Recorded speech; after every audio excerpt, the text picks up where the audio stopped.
Bhagavan is Yogeshwara, the Lord of all yogas. So Bhagavan takes up the topic of Māyā, which is the source of shoka. Why are we suffering in life? First we know how are we suffering and why are we suffering. Then we can put an end to suffering. So Bhagavan, what does he say? Lakshmana, understand. Main aur mor torte Māyā. What is Māyā? Now see this definition. They are all very. It's called as Balabodha in a child's language. What is Māyā? Main aur mor, I and mine, torte, you and yours. This is Māyā. You see? Jehi bas keen hai jeev nikaya. All these living beings are caught up in this. I and mine, you and yours. Everybody is under its influence. So this is the effect of Māyā. But what is Māyā? What all comes under Māyā? Go char jah lagi man jai, so sab Māyā jane ho bhai. What all comes under this Māyā? Go char.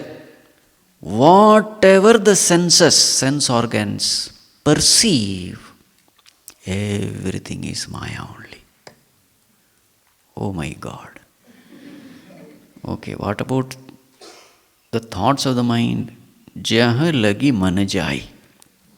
Anything which is perceived by the mind also is Māyā. Now what is left? Nothing is left now actually. So sab Māyā jane o bhai. Okay, now let us analyze a little. Okay. Actually definition is over, effect is over, everything is over. But we are not satisfied. Okay. So, what is the definition of Māyā? What is Māyā according to Vedanta? So, one definition is Ya Ma Sa Māyā. Have you heard of this definition? Very famous. Ya Ma Sa Māyā. That which is not is Māyā. Meaning, Māyā is that which is an illusion.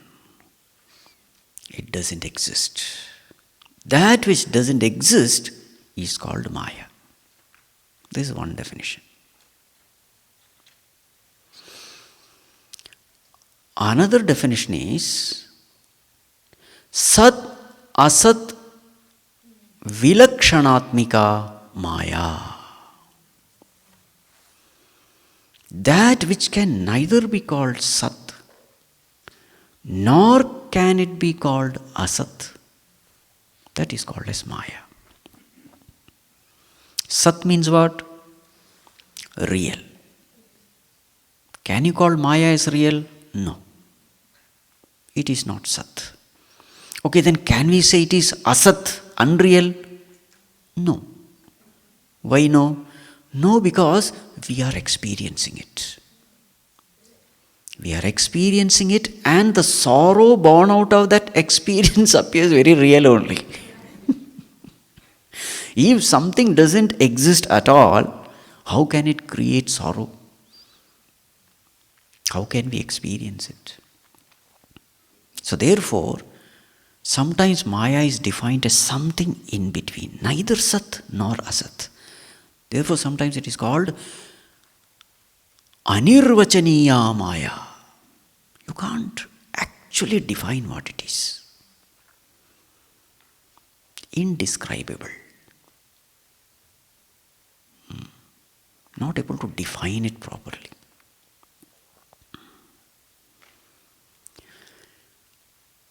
Okay. This is called Māyā. So, as it is said, whatever we see is Māyā.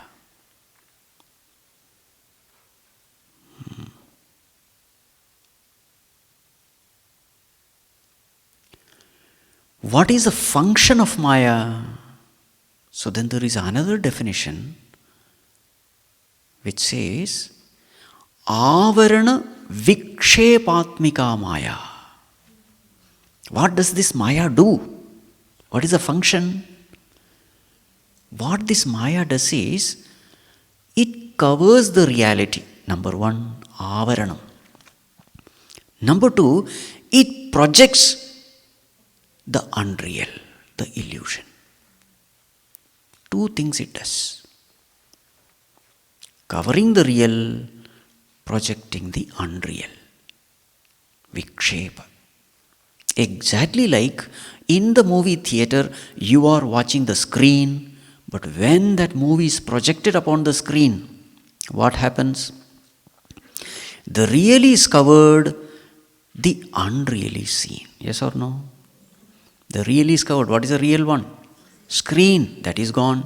Now we are busy with movie happenings, movie characters.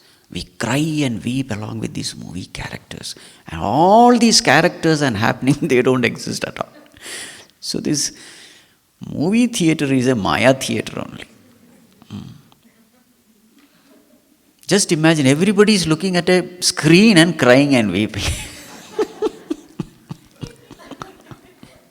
A plain white thing.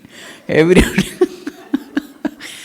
Just imagine, this is what is happening, isn't it? What is the source of joy and sorrow in a theater? The source of joy and sorrow is, I give up the real, I hold on to the unreal.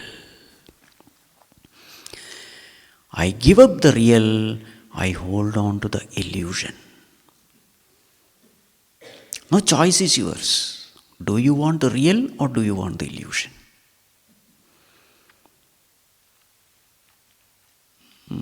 Choice is yours. But in movie theater, we deliberately go there to give up the real, to hold on to illusion, isn't it?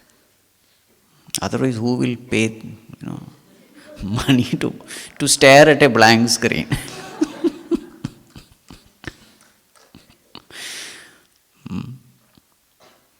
See, as far as a movie theater is concerned, it's fine. At least it relaxes you. Because you are identified with some hero or heroine who is far better than you.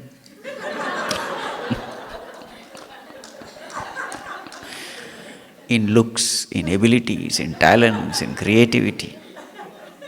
So you come out relaxed. But in real life, something terrible has happened. You are an infinite being. And in this theater of the world, you give up infinity and you identify with something finite, limited, imperfection. So, a movie may be a comedy, but the real life, real life can be a... but real life is tragedy only. That is why it is said, Shoka Moha Brahma. That's all. Sukha is not mentioned at all there.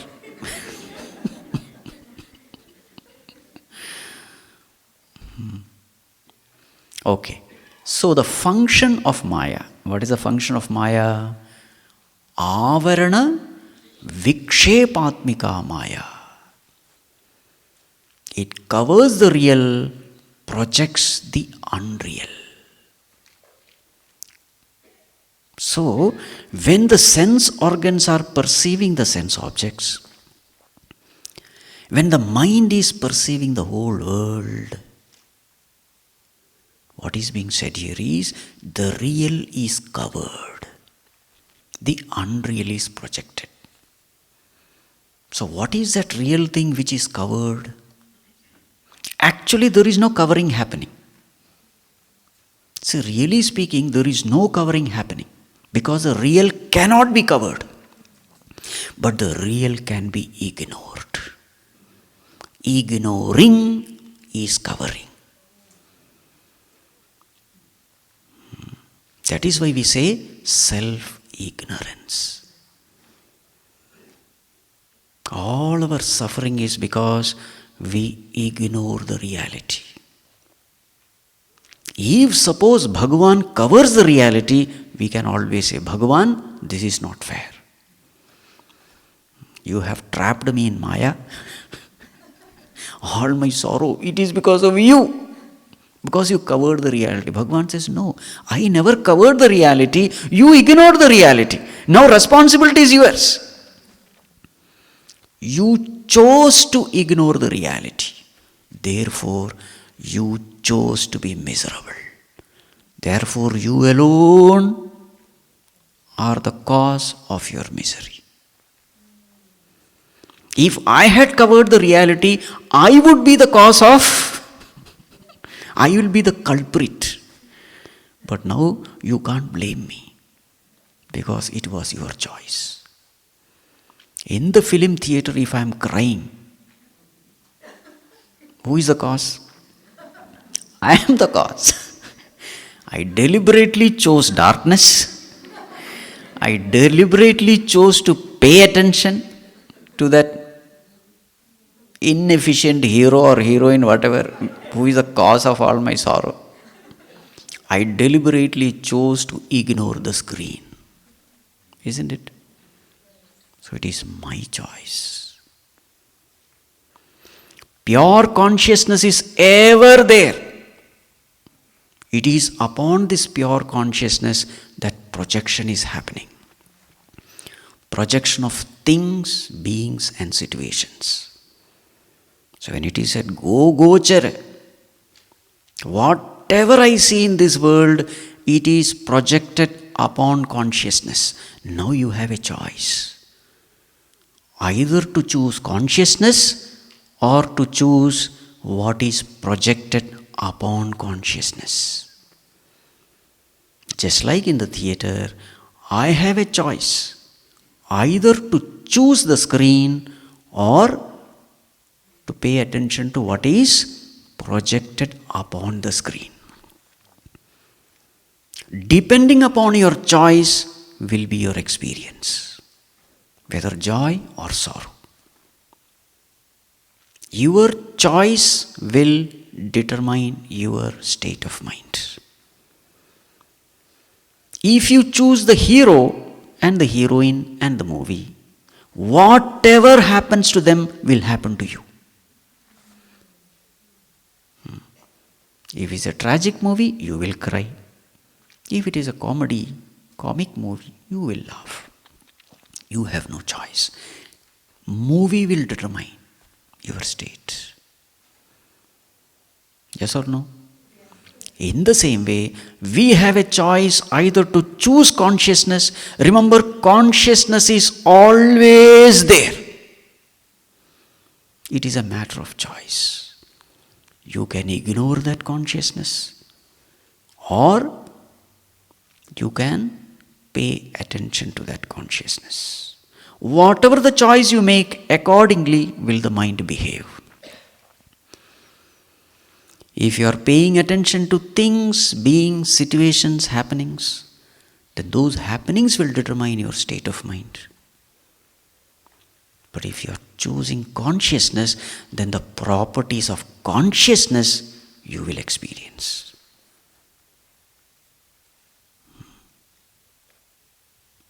So though we say avarana vikshepikatmika Māyā, vikshepatmika Māyā, really speaking, Māyā is not covering the reality. This is a point. Māyā cannot cover the reality. Unreal cannot cover the real. It is impossible.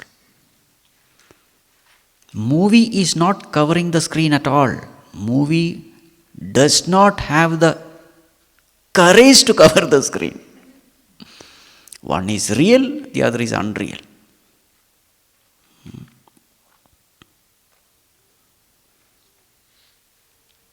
You see? Avarana vikshepatmika Māyā. So first, it as though covers the reality. So what is covering here? Making us ignore. Something is projected on consciousness and we are showing so much interested in what is projected, we don't want the reality, we don't want the substratum. This is the source of all shoka, sorrow.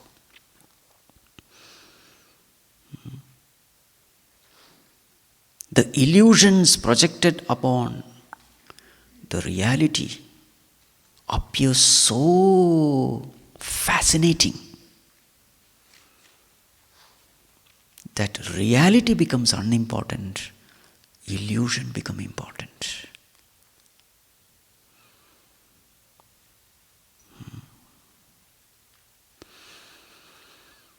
So this is called as Brahma delusion. The moment you ignore the reality and go after the illusion, everything starts. You start experiencing a transformation in yourself. Something changes in you. The first thing what happens is Brahma. So another definition of Māyā is Mohanatmika Māyā. Mohana means deluding. What is delusion? Once you are deluded, you don't see what is there, you see what is not there. This is called as delusion. Atasmin tat buddhi. Something is not there, but you are seeing it. Something is there, but you are not seeing it. Our famous rope snake example. What is there is only rope. But what are you seeing? Snake. What are you not seeing? Rope. Swamiji, rope, snake and all, it's easy to understand. But okay, now let us discuss the real rope and real snake in our life. So now let us first discuss how Māyā deludes us at different aspects of life. This has to be properly understood. So now what we are going to discuss is how we are deluded. What is delusion? Wrong understanding. Reality is not seen, something else is seen. So the first is definition with respect to ourselves. This is where it starts. Main or more. First is main, I. What is the reality? Reality is aham brahma asmi. I am pure consciousness. I am Satchidananda. This is the reality. Now Māyā comes. Now what is the effect of Māyā? I am the body. You see? The definition of I changes. This is where it starts.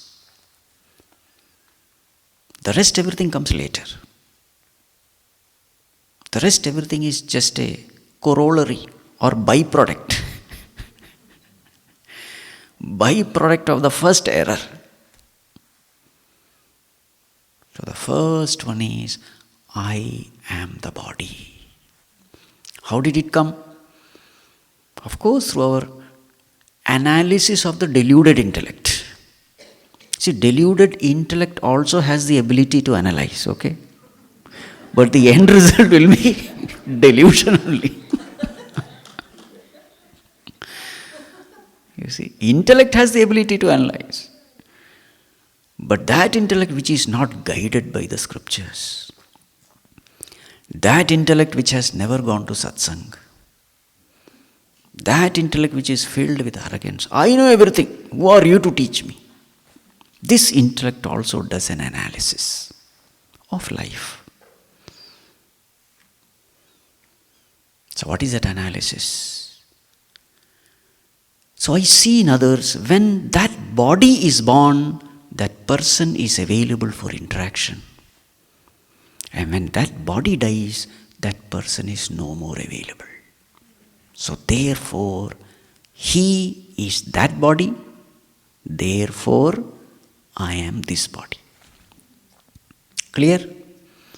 Analysis of deluded intellect, okay? Yes, very logical. That person is not available when the body is gone. So therefore, he is that body. Naturally it means, because in my birth and in my death, I don't know what happens to me.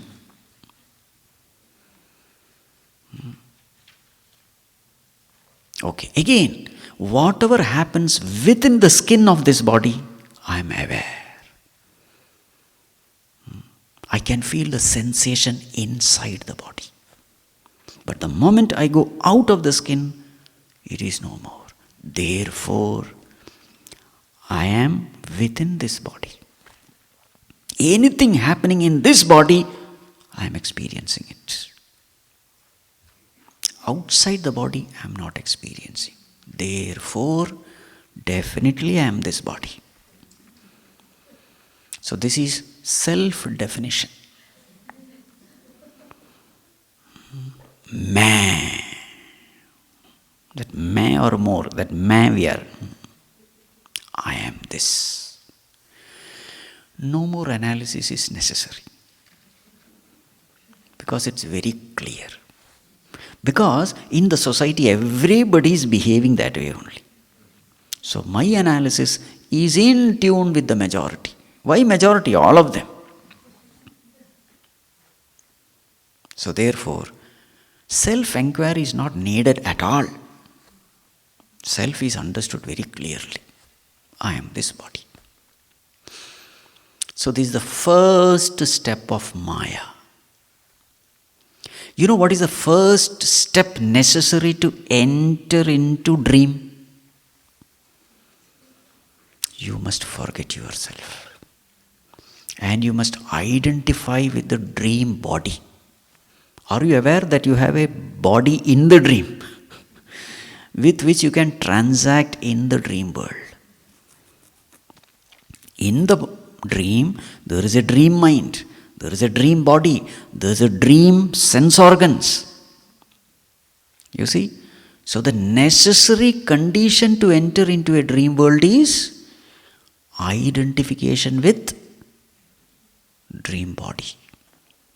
A necessary condition to identify with the dream body is disidentification with the waking body. It's all very logical. If you are still identified with the waking body, you just cannot enter into dream.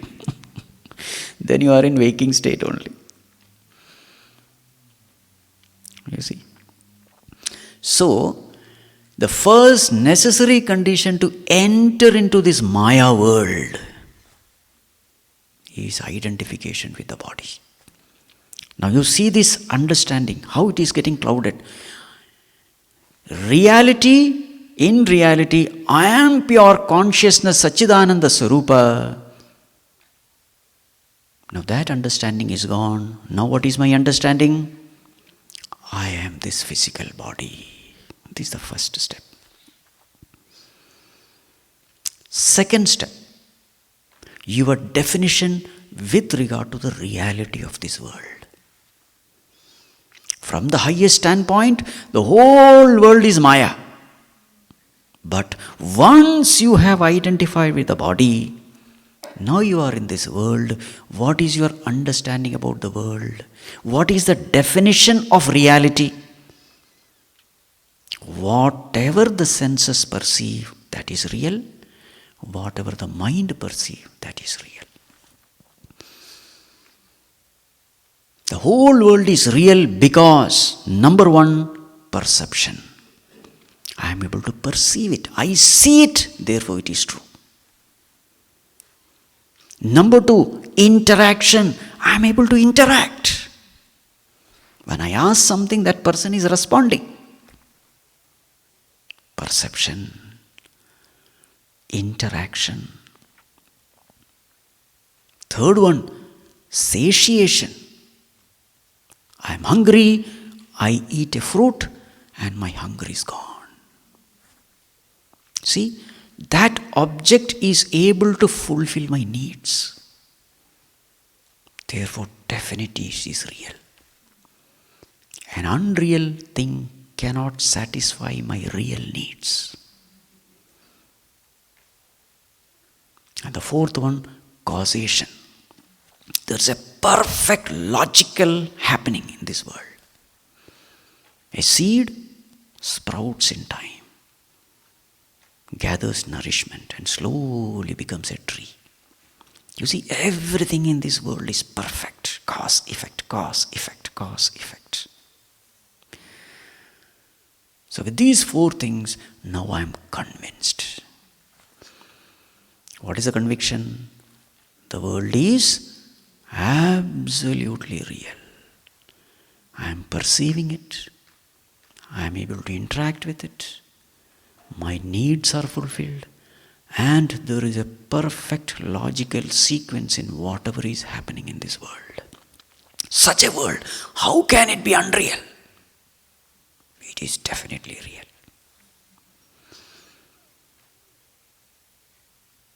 Correct? So, definition about myself. Remember, we are all Māyā only. We are describing the effects of Māyā. Mohanatmika Māyā.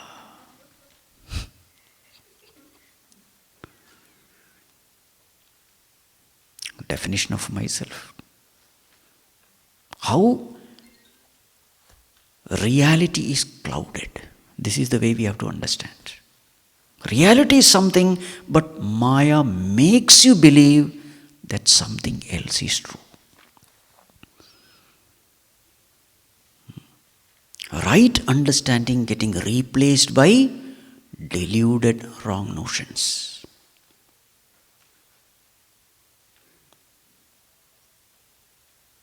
So, definition of reality. Next one.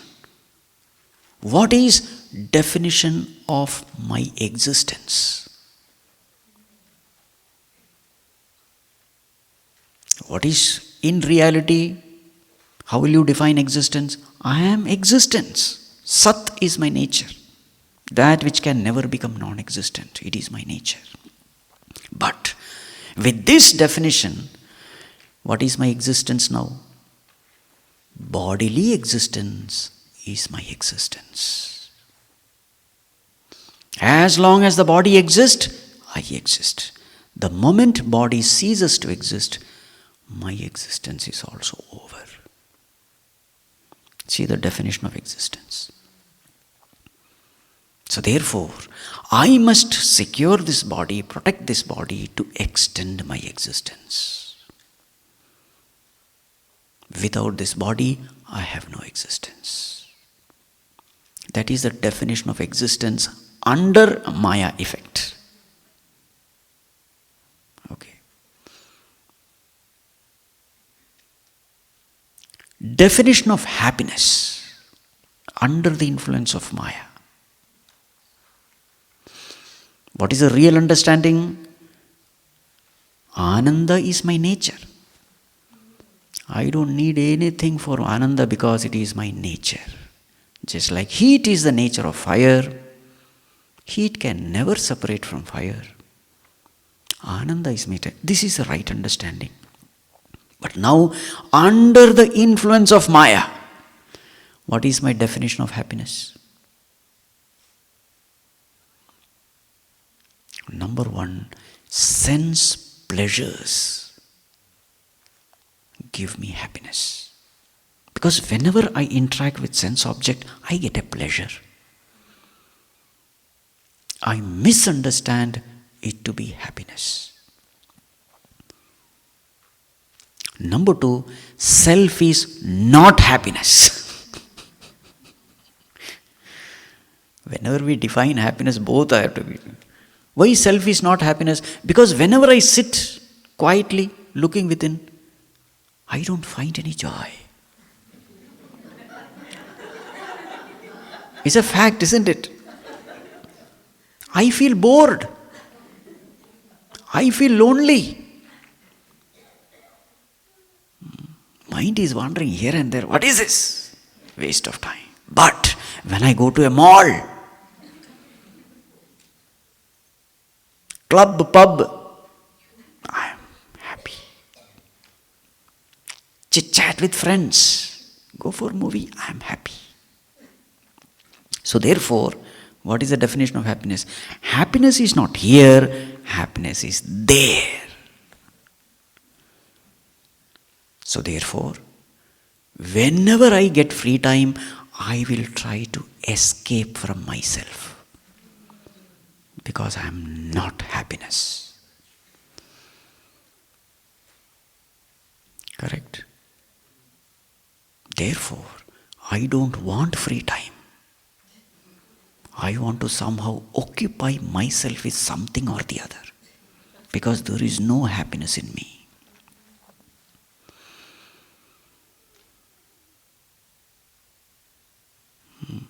The moment I have some free time, I am scared. What to do now?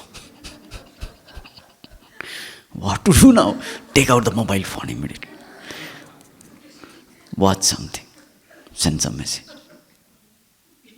Or disturb somebody. What are you doing? Are you free?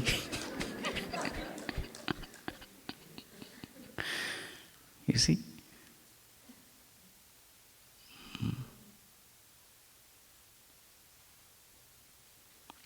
Definition of happiness of a person who is under the influence of Māyā. That is what we are discussing. Again, ego expansion is happiness. Whenever I expand, I find joy. I can expand myself through power, possession, talents, abilities, wealth. That option is given. Aham, ahankara can be expanded through mamakara. Main or more. More doesn't mean peacock. More means mine. I and peacock. No.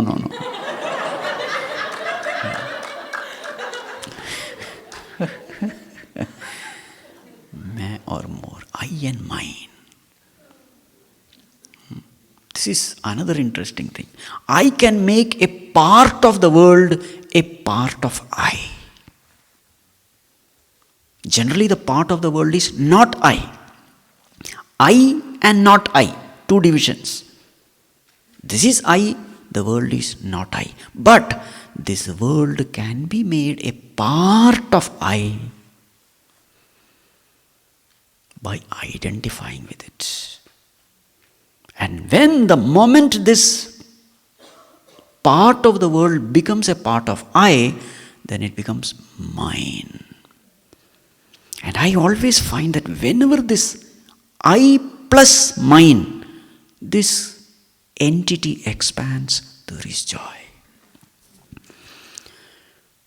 So, I conclude, expansion of ego is happiness. You see the effect of Māyā. What is in reality? Expansion of ego is misery. But under the delusory effect of Māyā, I am just going opposite. I am going away from light, thinking that I am going towards light.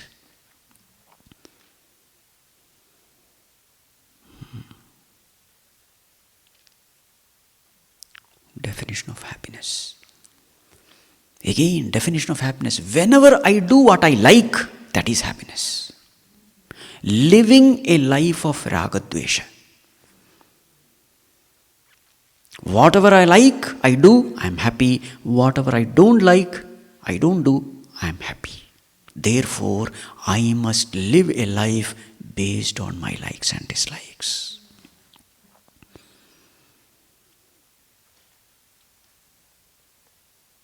Are you able to follow me? Okay. So this is the definition of happiness. So definition of existence, Sat, definition of Ānanda, by a deluded person. So what will be the definition of Chit? Knowledge. Anything that helps me exist as the body for longer time, that knowledge is valuable. Any knowledge which gives me happiness, that knowledge is valuable. In short, the knowledge about the world. I am existing in the world. The world is supporting this body. My existence depends on this body. Therefore, the only knowledge that is most important is not the knowledge about me. It is the knowledge about the world which supports me. Worldly knowledge becomes the most important knowledge. Self-knowledge is useless. Self-knowledge is not because I know myself already. What is there to know? What is there to know? I am already an Atma-jnani.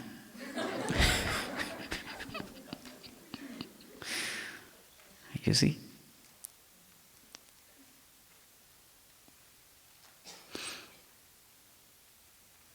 So definition about myself. Definition about the reality. See, definition means understanding. Huh? We are discussing a kind of understanding. Understanding about what is knowledge, what is happiness, what is existence.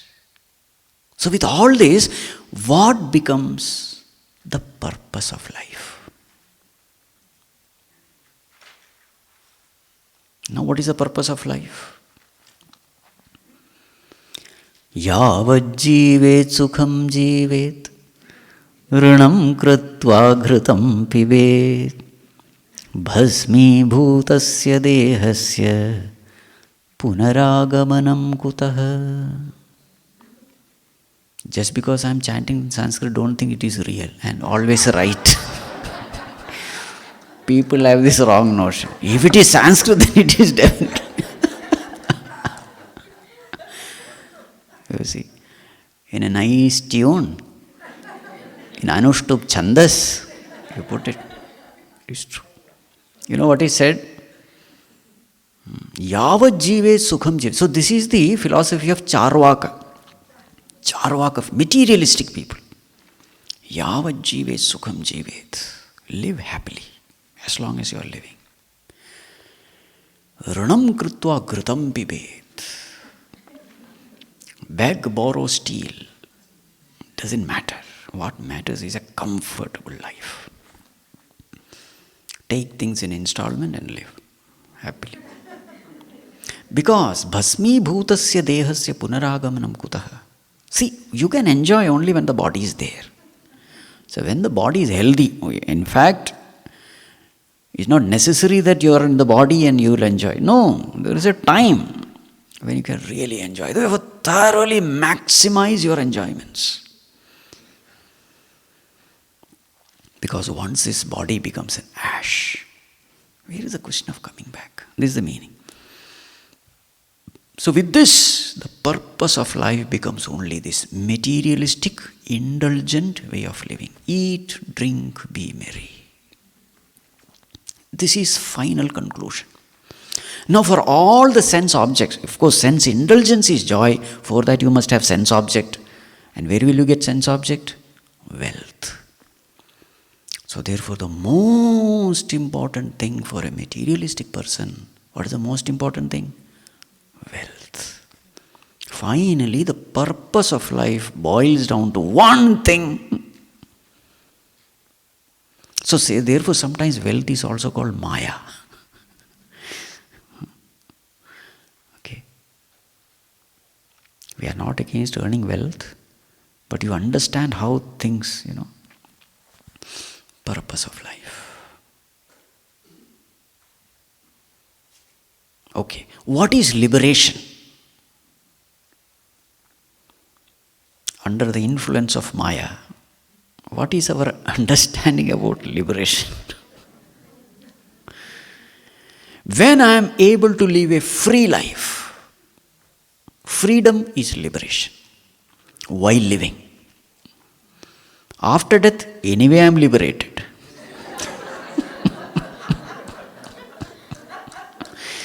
You see, just like old age, liberation also comes. You don't have to work for it. While living, but what is liberation? As long as I am free to do whatever I want to do, that is called as liberation. Moksha, mukti, freedom. Correct? You see? So when a person lives like this, then we say that person is living in Māyā, under the influence of Māyā. This is called as Brahma. So when such a person lives such a life of Brahma, of delusion, very soon infatuation will happen. Because he will have intense likes and dislikes. Because the whole life is directed by likes and dislikes. And finally what is there is only sorrow, shoka. Right?